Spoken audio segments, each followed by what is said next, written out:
Peace and love, world. Good morning from Austria. Welcome to Conversation with Zoe, episode 20, titled Generational Trauma. You know, why do your struggles have to be my struggles? Huh, Mom?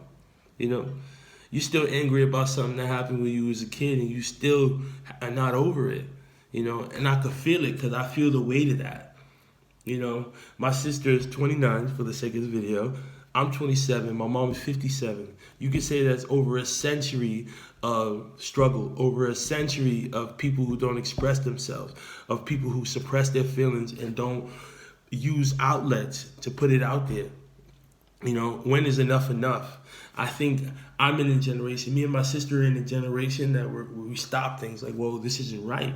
You know, like I have the same anger my mother has, and my mother has the same anger my grandma has, and all that frustration that my grandma built up, you know, she passed on to my mom, and my mom is trying to pass it on to me. I'm like, no, I don't want that. Like, I don't want to carry that burden. I want to live with anger. I don't want to be mad about something that happened when I wasn't even born. You know, why do we have to pass that on to our children?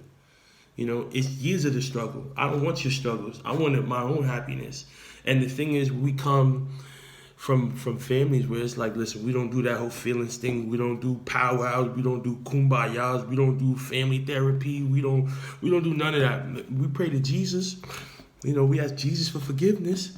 But what about forgiveness within ourselves? What about letting go of those things that burden us?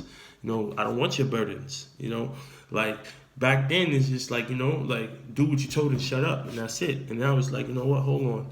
Maybe that isn't the right way. Like maybe I have to do things a little different and be a little better. You know, something that happened in your childhood that you're still holding on to that is carrying over to your family.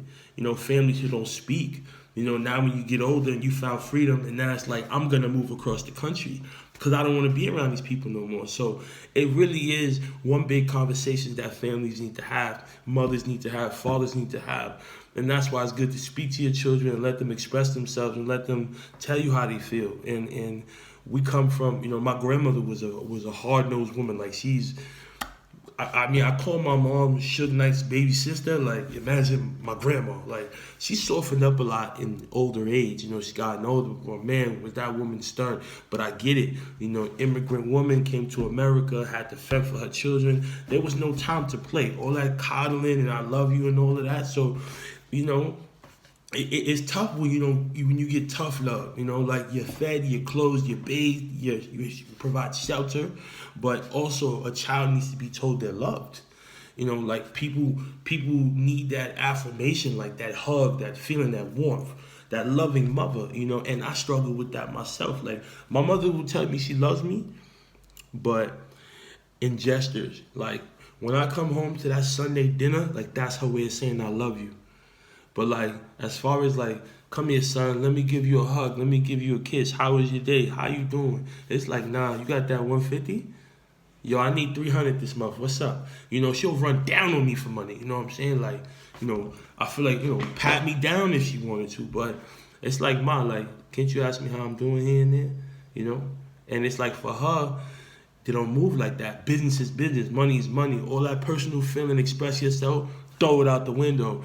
And everyone has their own generational traumas where it's, you know, deadbeat. Like, you say you're not going to be a deadbeat, but you a deadbeat just like your pops, you know? Or you say you're not going to let men disrespect you, but you let men disrespect you just like your grandma did, just like your mother did, and they both sit there bitter and single and older age. And then, you know, y'all have your little crew of women, unmarried, and y'all just live in this, and y'all just melt and harbor in all this bitterness. And it's tough.